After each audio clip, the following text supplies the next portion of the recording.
everyone. I'm so excited to see you on day 2 of the Preschool Small Group mini-series. I want to thank you for joining. First, before we get started, I want you to drop a yes or a no in the comments based on if you've ever had a negative experience with small group in the classroom. And maybe that was like you as a student or you as a teacher. I know that I definitely have had a negative experience as a student with small groups in the classroom that definitely shapes the way I feel about how to group them. So again, if you're just joining us, drop a yes or no in the comments if you have ever had a negative experience with small groups in general in the classroom. So I'm seeing some yes for sure's. Yeah. A lot of mine stem from the student side of it, not necessarily the teacher side, although while student teaching, I did maybe have a couple of not a fan moments, but yeah, for sure. So we're going to get back to that in just a minute, but first, I want to welcome you to day 2. It's day 2 of the small group mini series. And here's just a little look at our schedule. So yesterday was all about benefits.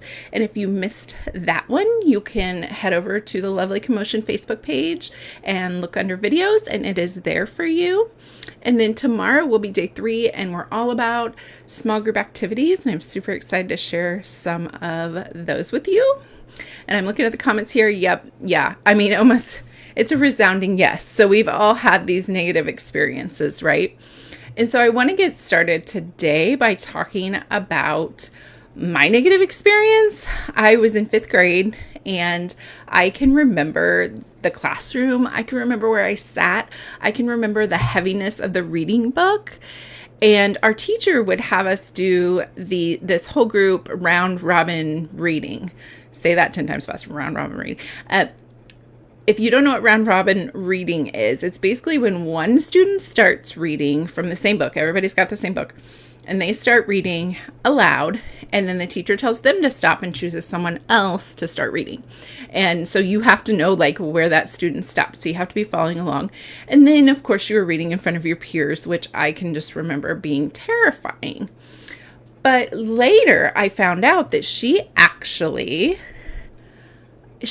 used those round robin reading sessions as a way to base us off of our reading groups, like our small group reading groups. So she used our performance to basically say, this is what group you're going into based on your performance. I'm seeing a comment about not having any sound. Is anybody else having that issue? If you'll drop a comment in if you can hear me. I think everything's going okay on my end, but I just want to be sure because there's no point in me going on if you cannot hear me. I just want to double check here. Okay. So far, so good. Okay, good. Good. Thank you, Karen. Thank you so much.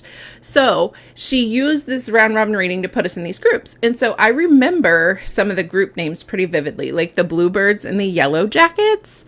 There were some other ones. I'm not really sure why we were named that. There might have been a reason, I shouldn't know.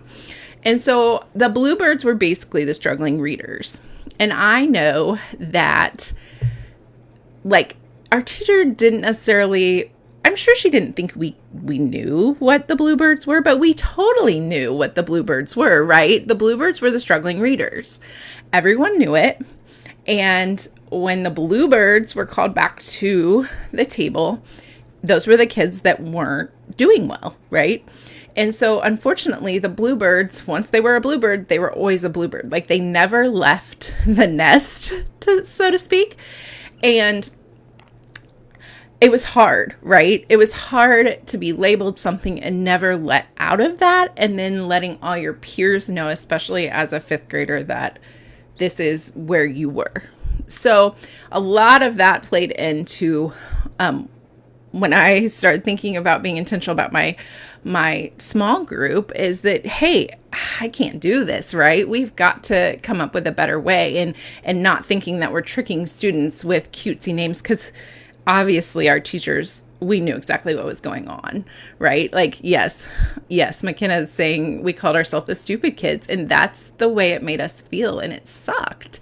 I mean, it just sucked. So I kind of want to walk you through how I decided to group my groups, and hopefully this maybe can help you a little bit too, because it sounds easy enough, right? You just put kids into groups. It shouldn't be that hard. But then when I started going through it, there was like questions like, well, how am I going to break them into groups? I'm not going to use one thing to show me, hey, if you can read good orally in front of a whole bunch of your peers, then I'm going to put you in this group. How am I going to decide that? And then how many students should go in each group?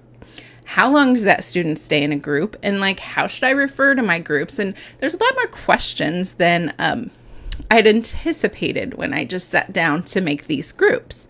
So let's start with question number 1, and that is creating groups. So if the purpose of small group is to like help our children gain the missing skills, then we have to figure out what those missing skills are. So like if it's an academic skill, obviously we would do some assessment to figure out which pieces are missing. Are they not recognizing shapes? Do they not know their colors? Are letters being, trouble for them? Academic skills. And then there's the social side of it. Like if you wanted to do a social group, right? You could obviously observe them. You're not going to be able to necessarily assess them on these peer relationships, but you can observe them. Great. We're seeing that there's an issue there. Maybe we can have a couple kids come together and you can be more intentional about teaching them. And then maybe some critical thinking skills. You're observing maybe some kiddos with some poor problem solving skills. How can you make that into a small group? So it really depends on like, what's your goal? What is your goal of trying to meet? And then how am I going to figure that out? And usually it's between assessments and observations, right? And that tells us, for the most part, what that child knows during that given time. And so when we know what they don't know, then we know how to group them, right? That's a lot of no's. Okay, so then I started cross-referencing my assessments to see, is there at least 2 kiddos that I could put together in a group that both need these skills? And then if I do, bam, got a small group. And now granted, there's going to be some kiddos that have several missing skills, right? So which group do I put them in first? I always like to just go off the kind of the importance factor for our program. So I know that one of those is we really want them to go out of pre-K and into kindergarten knowing how to write their name. It's one of our goals. And so I take that goal, and if that's, something that they're missing, that's going to be higher up on my list of, we're going to work on this one.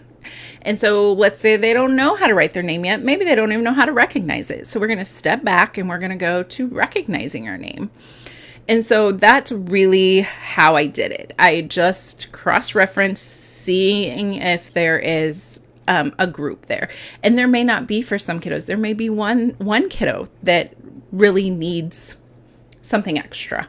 And one can make a group. It may not be a small group. It may be a solo group. But if that kiddo needs you and they need your help, then I always try to make room for them. So that a group of 1, right? So that's generally how I go about creating the groups and like deciding the criteria based on like how I'm going to put them in there. So let's go into number 2, grouping numbers. This one's pretty straightforward. In my experience, 3 to 5 is generally good. I don't really like to go above 5. I feel like it's too many moving parts and I'm trying to help too many children at one time. And, it also, when we're playing games, it also allows for peers to actually have peers to interact with.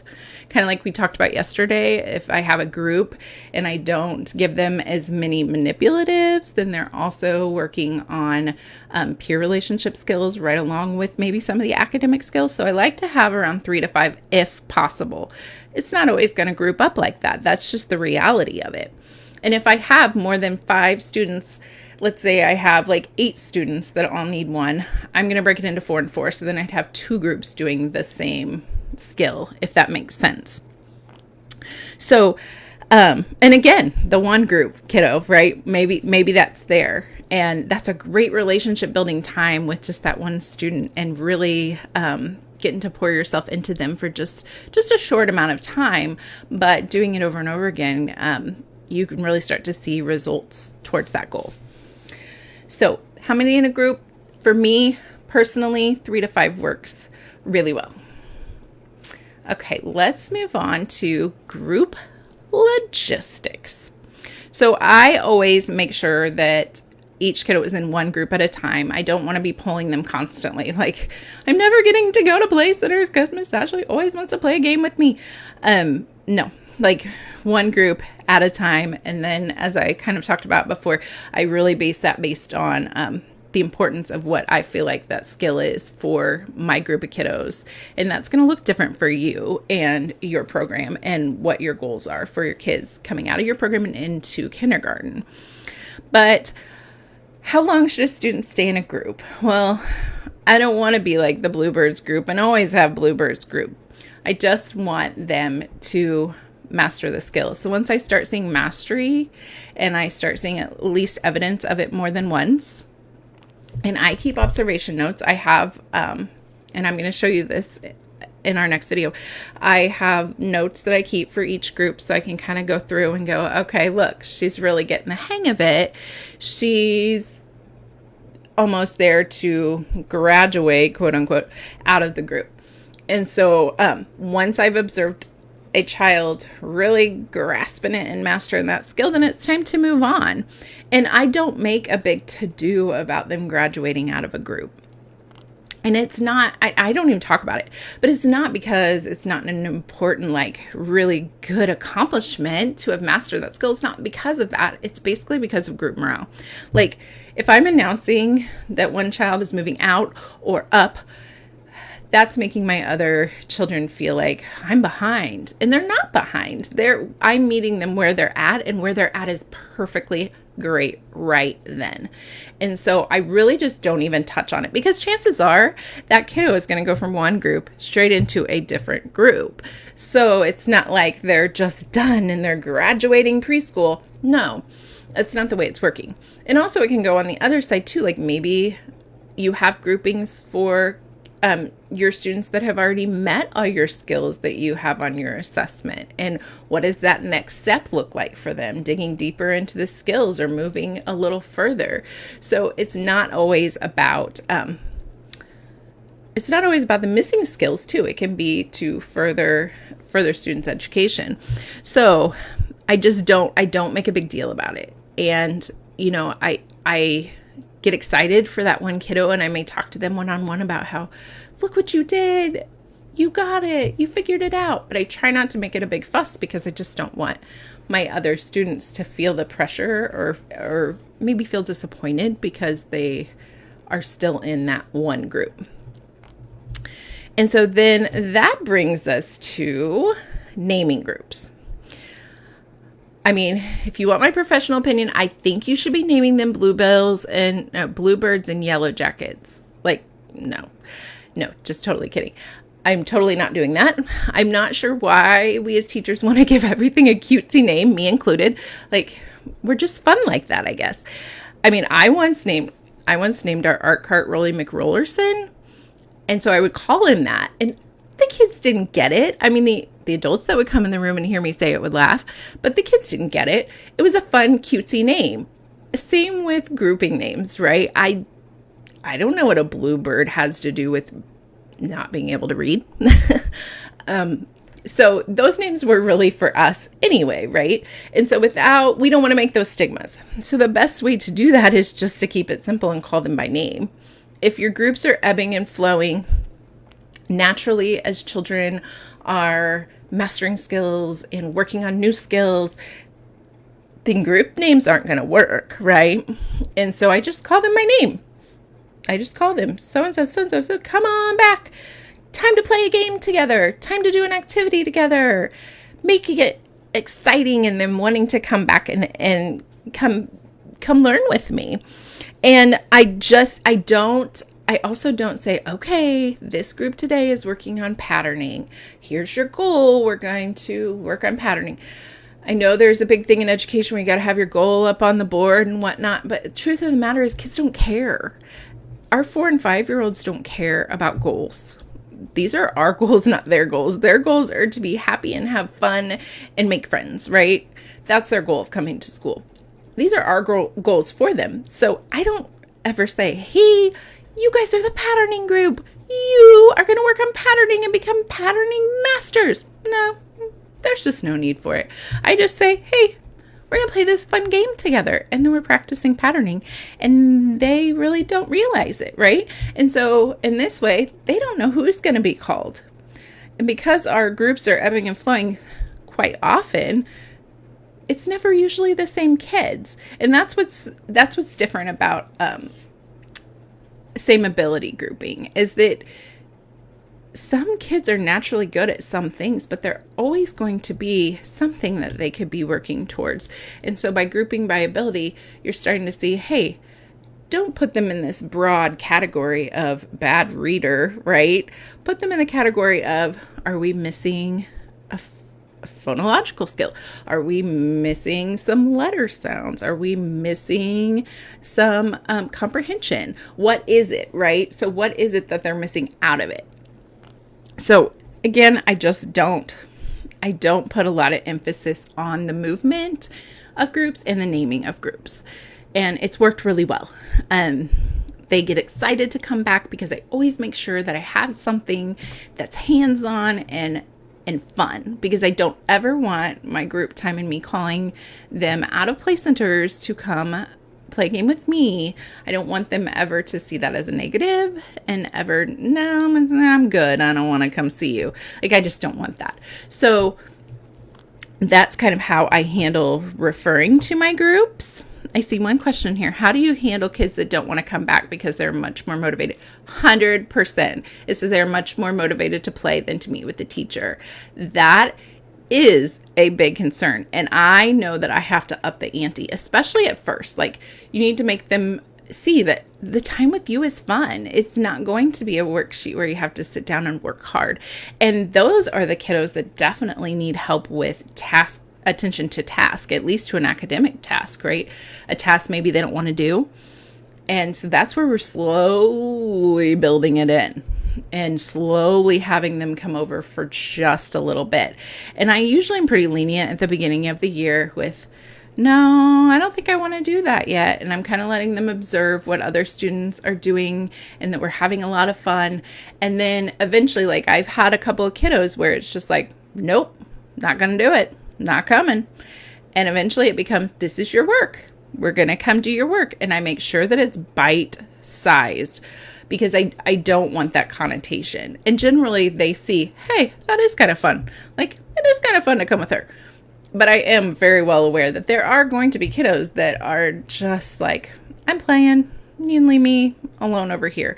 And they may not be in that spot yet to be wanting to learn those skills. And that's okay too.